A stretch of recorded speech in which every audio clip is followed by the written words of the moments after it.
get asked a lot about our children and how do we raise godly children. And it's a very important question. I think we need to be careful about what the question is, though. I get asked that a lot, especially in simple church, where we don't have Sunday school programs, for instance, and we don't have elaborate entertainment programs for the children. And people are concerned about their children. But rather than answer the question, I want to ask you a couple of questions. And I would suggest that these are probably the more accurate questions, the more right questions to ask. Rather than what do we do with our children, how do we raise them in Sunday school programs, we need to be asking some different questions. And I'll tell you why that's important. Because of the influence of the world, the influence of media, the influence of their friends at school, children are influenced to a much greater extent through the 7 days than they are in the 1 hour program that we give them in Sunday school. And so we mustn't be under the illusion that we're raising godly children when we give them a 1 hour program every week. When through the week they're watching television, sometimes 5, 6, 7 hours of television a day.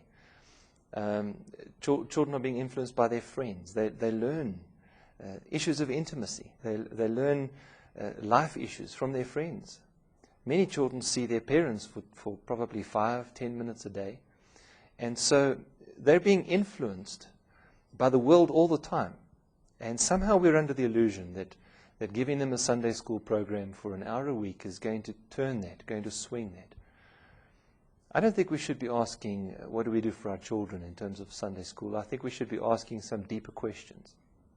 Let me suggest some of them to you.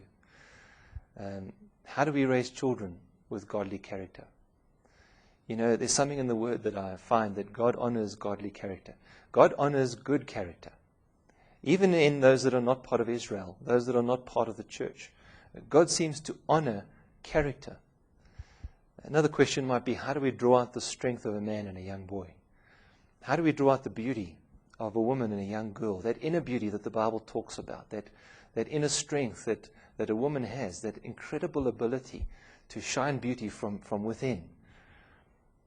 How do we teach them to have an intimate relationship with God? Not on Sundays, but daily. How do we teach them to relate to others? The world is seeing the importance of this. The world calls it EQ, emotional intelligence. How do we train children in this? How do we teach them to relate to other people in healthy ways? How do we train them how to love others? How do we train them how to serve others? How do we train them how to stand up to evil in the world? How do we train them in these things? How do we train them, for instance, in prayer and a love for prayer in God's Word? You know, when we ask the right questions, then we realize that these things are not learnt in a classroom. These things are not learnt in a Sunday school. But these things are learnt in other ways. God gives the primary responsibility for the raising of children to the parents. Especially interesting the fathers. And I find that intimidating. I'm a father. And I realize that the 2 children that I have, the primary responsibility for their spiritual upbringing is in my hands. Instead of asking, how do we entertain children for a week, an hour or 2 a week, we should be asking, how do we equip parents? And especially, how do we equip fathers to raise godly children? I think we need to begin with restoring the concept of family devotion, but it goes even beyond that. And then there's the wider community of faith, the simple church or the small group. And those communities need to take these issues seriously and grapple with them. There's no simple answers. But I know this, that a Sunday school program will not answer the questions that really are important. But I think parents need to come together and ask these questions, these hard questions, and ask God to guide them through the answers to those questions. And we will be able to raise up a generation of people that love God, love the Word, love others, and stand in godly character. That's so desperately needed in the world today.